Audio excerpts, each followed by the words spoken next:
Finding yourself in the situation of needing help is pretty common. And sometimes when we get into that situation, we can figure out what the next steps are. And sometimes we just start overthinking or panic. And in most cases, experts can help. It becomes a matter of finding the right one. However, there are some cases when you don't want to hire an expert. Welcome to Leverage Your Spark. I'm Brandy Lawson. Some of the usual suspects in situations where hiring an expert is the wrong move include when you need a rescue squad, when you aren't sure what you're trying to achieve, or when you don't like the feedback you've gotten about what you're trying to do. Now, absolutely, there are experts that will still help you. And there are people that can be successful.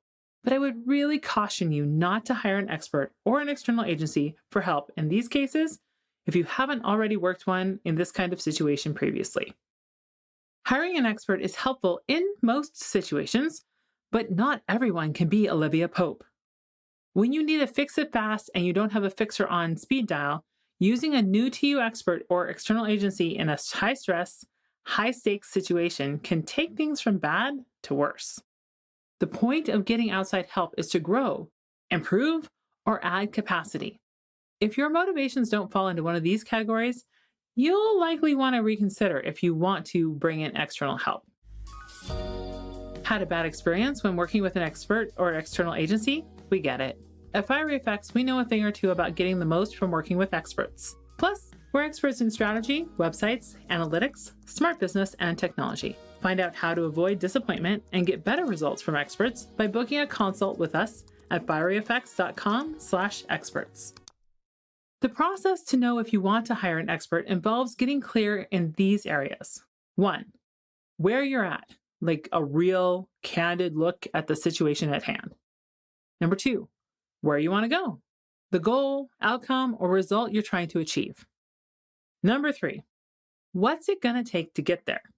Time, effort, resources, etc. And you might not know this part. That's okay.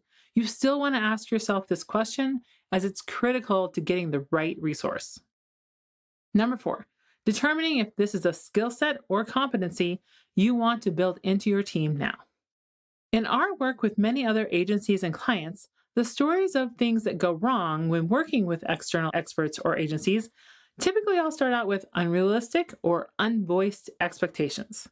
If the experts you have or are considering hiring tell you that something can't be done, it's worth getting a second opinion. It's true that things are impossible until they're done, but it's also worth listening to the reasons they give and evaluate if what you're attempting to accomplish is realistic. The punchline here for when not to hire an expert is don't hire help for a bad plan. And if you have a bad plan, instead hire help to create a better plan. When you've got a good plan and hire the right kind of expert or external agency, the likelihood of things going well improves exponentially.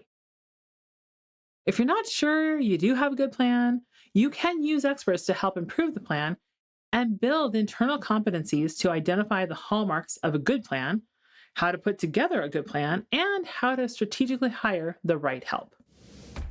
Now you know the time when an expert isn't the answer. In the next episode, you'll learn about how to know if you're ready to work with one.